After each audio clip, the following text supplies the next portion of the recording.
Oh, hmm. Oh, hi. You're finally back. Yeah, I was waiting for you. I am actually sleepy today. What? No, I can still read. Come on. It would be more fun. Yeah, I'm a bit sleepy. I hope you don't mind my drowsy voice. Okay. Come. Ah, it feels so good to be close to you.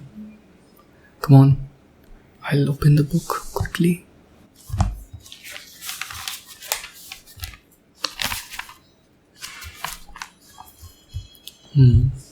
So, we were at chapter 8.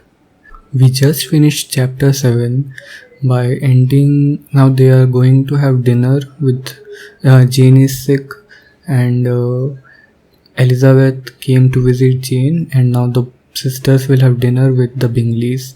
And am I wrong, or maybe Mr. Bingley is here? We'll see. But yeah, so now they're going to have dinner together with the Bingleys. Okay. So, chapter 8. At 5 o'clock, the two ladies retired to dress, and at 6:30, Elizabeth was summoned to dinner. To the civil inquiries which then poured in, and amongst which she had the pleasure of distinguishing the much superior solicitude of Mr. Bingley's, she could not make a very favourable answer. Jane was by no means better.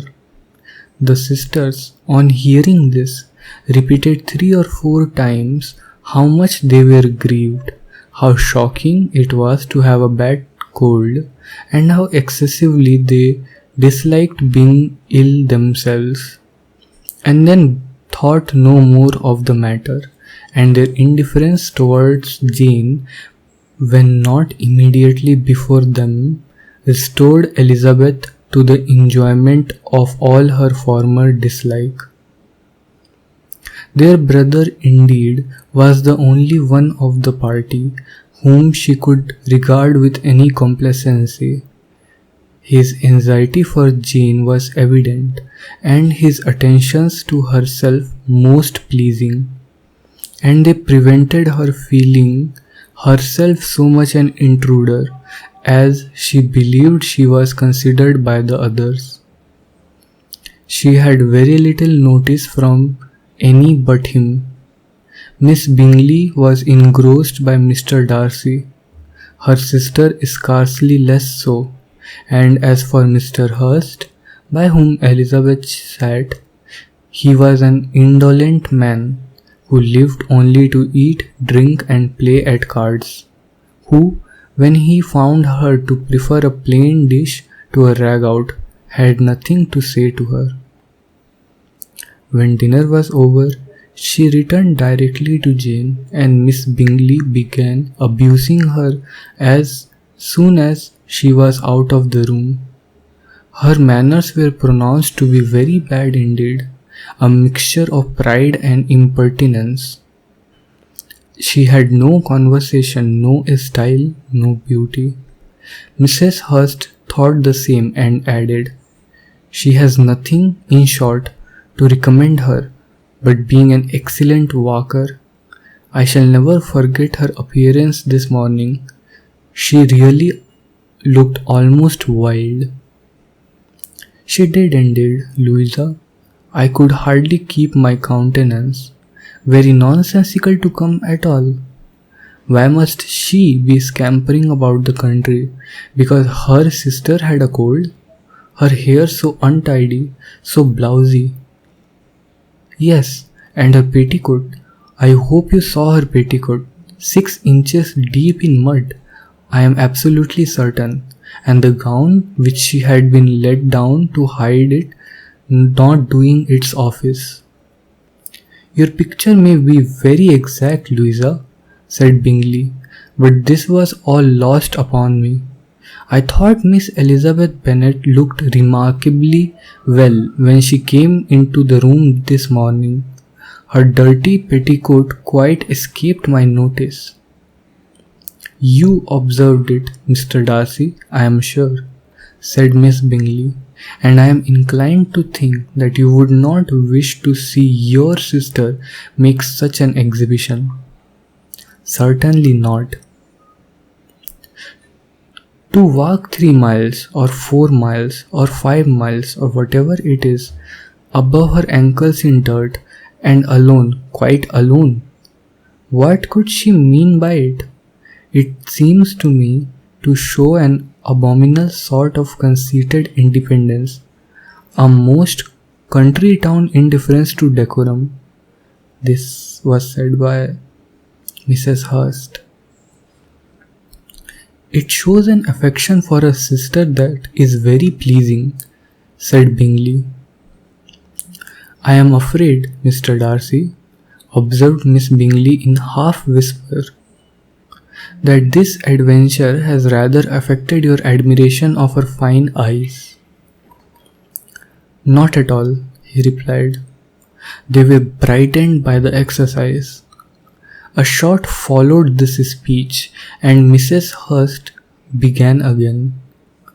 "I have an excessive regard for Miss Jane Bennet. She is really a very sweet girl, and I wish with all my heart she were well settled. But with such a father and mother, and such low connections, I am afraid there is no chance of it." "I think I have heard you say that their uncle is an attorney on Meryton." "Yes, and they have another who lives somewhere near Cheapside." "That is capital," added her sister, and they both laughed heartily. "If they had uncles enough to fill all Cheapside," cried Bingley, "it would not make them one jot less agreeable." "But it must very materially lessen their chance of marrying men of any consideration in the world," replied Darcy. To this speech Bingley made no answer, but his sisters gave it their hearty assent, and indulged their mirth for some time at the expense of their dear friend's vulgar relations. With a renewal of tenderness, however, they returned to her room on leaving the dining parlour, and sat with her till summoned to coffee. She was still very poorly, and Elizabeth would not quit her at all, till late in the evening, when she had the comfort of seeing her sleep, and when it seemed to her rather right than pleasant that she should go downstairs herself. On entering the drawing room, she found the whole party at loo, and was immediately invited to join them. But suspecting them to be playing high, she declined it, and making her sister the excuse, said she would amuse herself for the short time she could stay below with a book. Mr. Hurst looked at her with astonishment. "Do you prefer reading to cards?" said he. "That is rather singular." "Miss Eliza Bennet," said Miss Bingley, "despises cards. She is a great reader, and has no pleasure in anything else." "I deserve neither such praise nor such censure," cried Elizabeth. "I am not a great reader, and I have pleasure in many things." "In nursing your sister I am sure you have pleasure," said Bingley, "and I hope it will be soon increased by seeing her quite well." Elizabeth thanked him from her heart, and then walked away towards the table where a few books were lying. He immediately offered to fetch her the others, all that his library afforded. "And I wish my collection were larger for your benefit and my own credit, but I am an idle fellow, and though I have not many, I have more than I ever looked into." Elizabeth assured him that she could suit herself perfectly with those in the room. "I am astonished," said Miss Bingley, "that my father should have left so small a collection of books. What a delightful library you have at Pemberley, Mr. Darcy." "It ought to be good," he replied. "It has been the work of many generations. And then you have added so much to it yourself. You are always buying books." "I cannot comprehend the neglect of a family library in such days as these." "Neglect? I am sure you neglect nothing that can add to the beauties of that noble place. Charles, when you build your house, I wish it may be half as delightful as Pemberley." "I wish it may. But I would really advise you to make your purchase in that neighborhood and take Pemberley for a kind of model. There is not a finer county in England than Derbyshire." "With all my heart I will buy Pemberley itself if Darcy will sell it." "I am talking of possibilities, Charles." "Upon my word, Caroline, I should think it more possible to get Pemberley by purchase than by imitation." Elizabeth was so much caught with what passed as to leave her very little attention for her book, and soon laying it wholly aside, she drew near the card table and stationed herself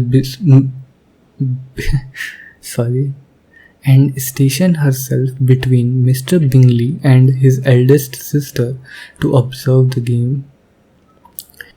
"Is Miss Darcy much grown since the spring?" said Miss Bingley. "Will she be as tall as I am?" "I think she will. She is now about Miss Elizabeth Bennet's height, or rather taller. How I long to see her again! I never met with anyone who delighted me so much. Such a countenance, such manners, and so extremely accomplished for her age. Her performance at the pianoforte is exquisite." "It is amazing to me," said Bingley, "how young ladies can have patience to be so very accomplished as they all are." "All young ladies accomplished? My dear Charles, what do you mean?" I'm assuming this is Mr. Darcy. Or maybe his sister? Yes, all of them, I think. They all paint tables, cover screens, and net purses. I scarcely know anyone who cannot do all this, and I am sure I never heard a young lady spoken of for the first time without being informed that she was very accomplished. "Your list of the common extent of accomplishments," said Darcy, "has too much truth.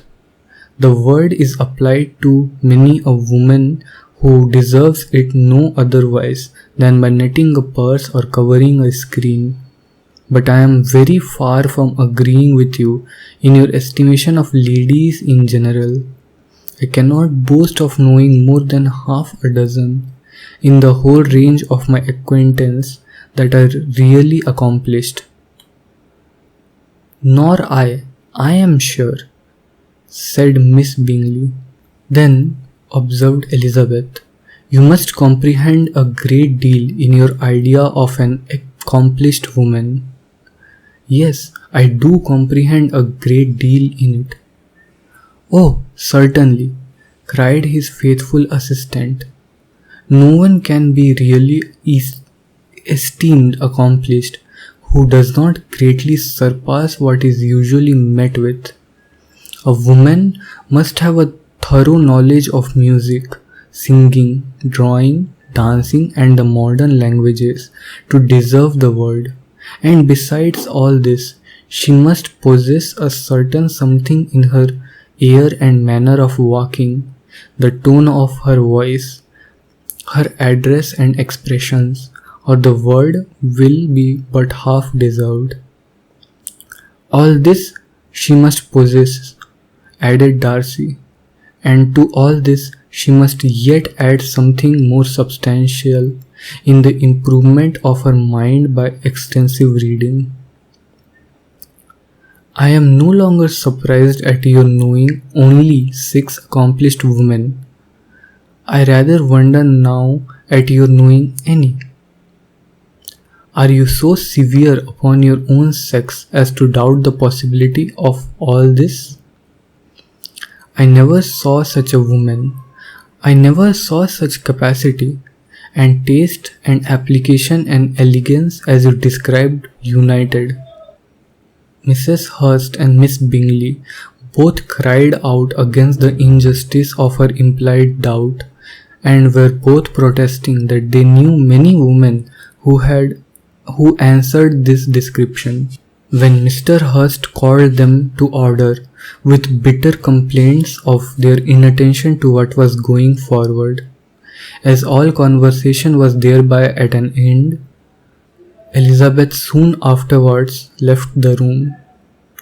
"Elizabeth Bennet," said Miss Bingley, when the door was closed on her, "is one of those young ladies who seek to recommend themselves to the other sex by undervaluing their own, and with many men I dare say it succeeds. But in my opinion it is a paltry device, a very mean art." "Undoubtedly," replied Darcy, to whom this remark was chiefly addressed. "There is a meanness in all the arts which ladies sometimes condescend to employ for captivation. Whatever bears affinity to cunning is despisable." Miss Bingley was not so entirely satisfied with this reply as to continue the subject.